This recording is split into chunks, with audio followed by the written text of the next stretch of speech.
Bom dia, feliz domingo, recordando a Páscoa, fazendo hoje uma reflexão sobre esta maravilhosa lembrança que trata-se do nosso Deus, que é maravilhoso conselheiro, Deus forte, Pai da eternidade, Príncipe da paz, dos feitos do Senhor, Emanuel, cujo nome quer dizer Deus conosco, nosso Deus que age em cima nos céus e embaixo na terra.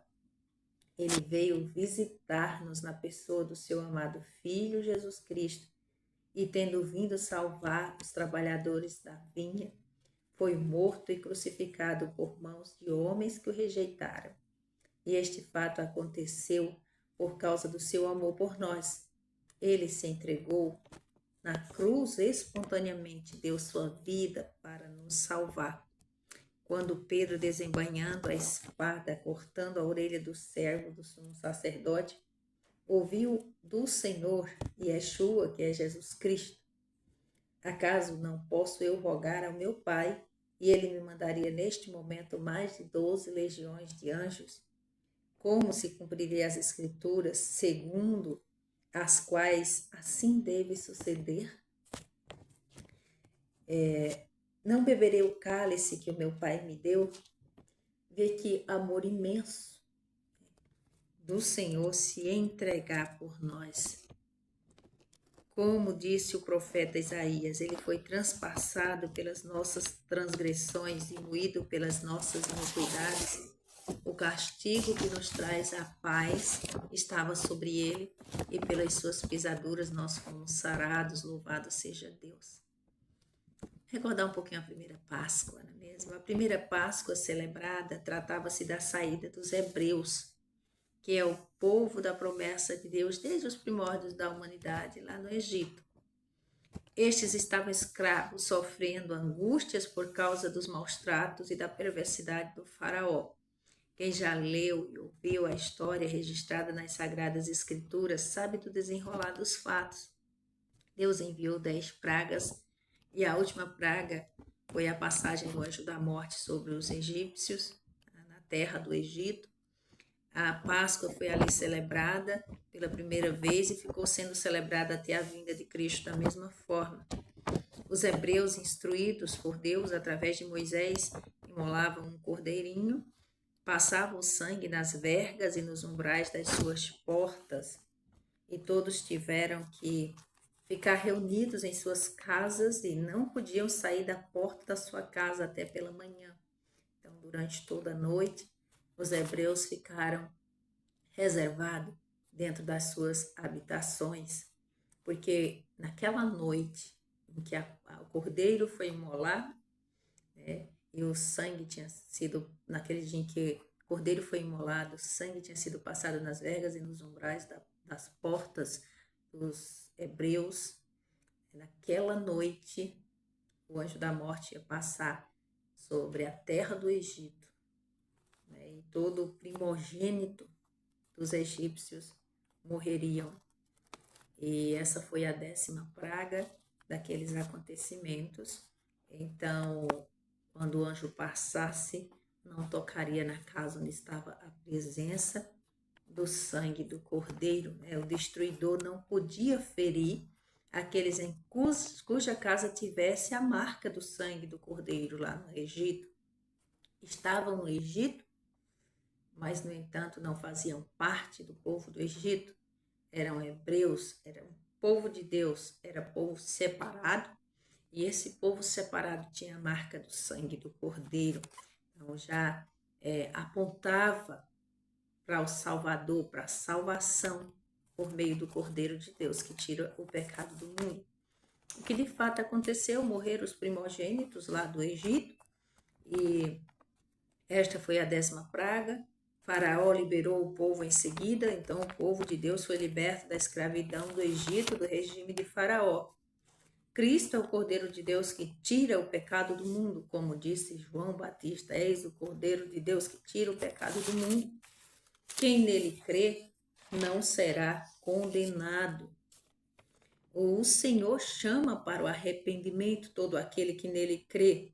e aquele que confessa as suas transgressões e deixa alcança misericórdia. O sangue de Jesus Cristo é o que nos liberta da escravidão do pecado.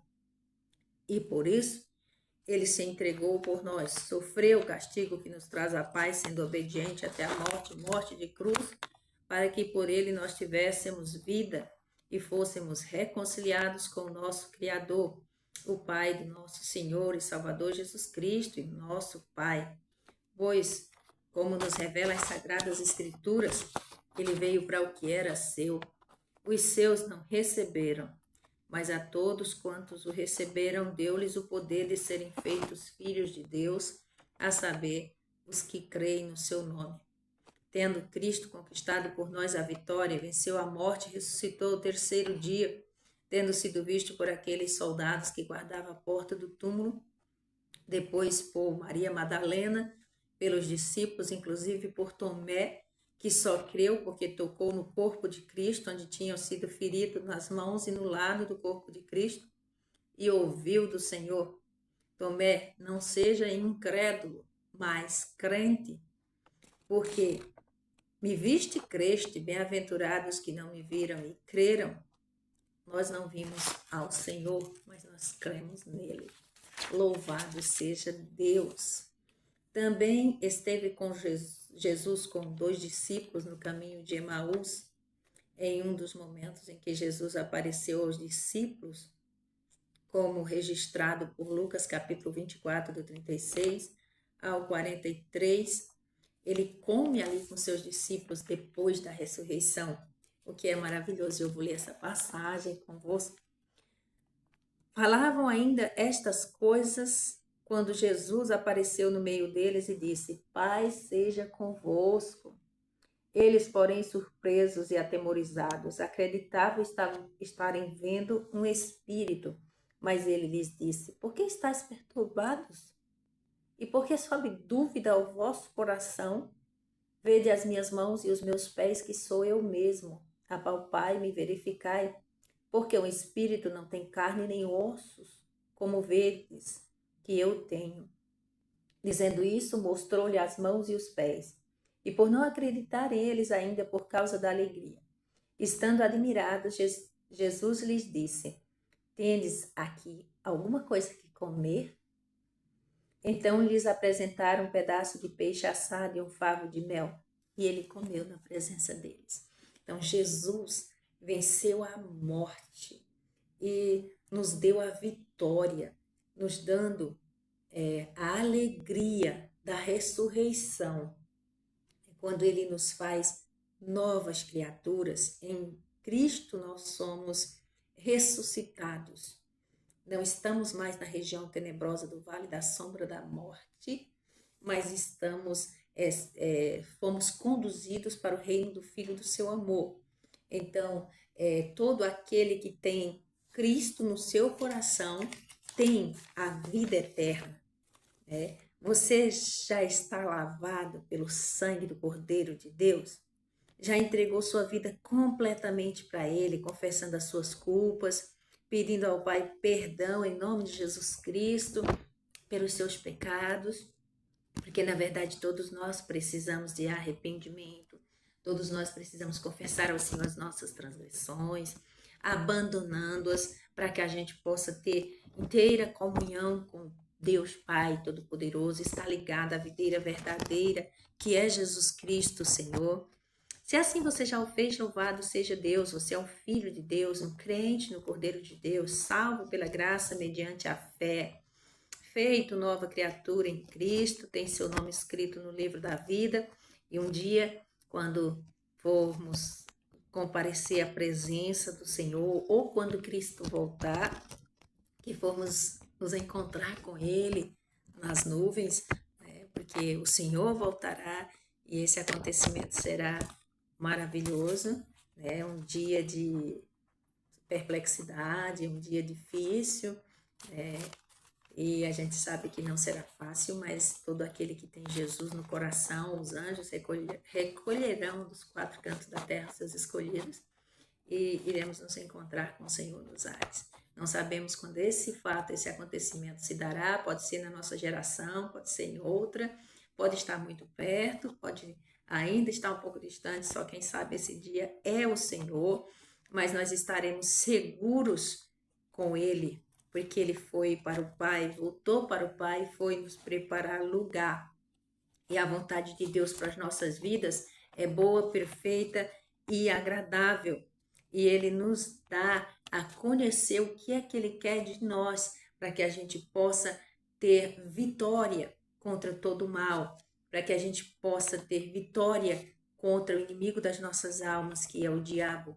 E tudo que Deus quer de nós está registrado nas Sagradas Escrituras. Então, o que a gente deve fazer é examinar as Escrituras e pedir a Deus que Ele nos instrua, que o Espírito de Deus nos dê a compreender o que foi escrito para nosso bem e para a glória de Deus, porque o que Ele quer de nós é que a gente seja fiel para com Ele e que a gente possa desenvolver a nossa salvação com temor e tremor, em amor e santificação. Que Deus nos abençoe em nome de Jesus Cristo, que o Espírito Santo de Deus interceda por nós, porque a gente não sabe orar como convém, mas o Santo Espírito de Deus que habita conosco, a presença de Cristo que habita no nosso coração, está intercedendo por nós junto ao nosso Deus e Pai. Eu desejo a você uma feliz Páscoa, esse dia dessa recordação maravilhosa. Cristo em breve vem. Um bom dia, um feliz domingo na paz de Cristo para todos. Que Deus continue abençoando você e sua família ricamente, em nome de Jesus.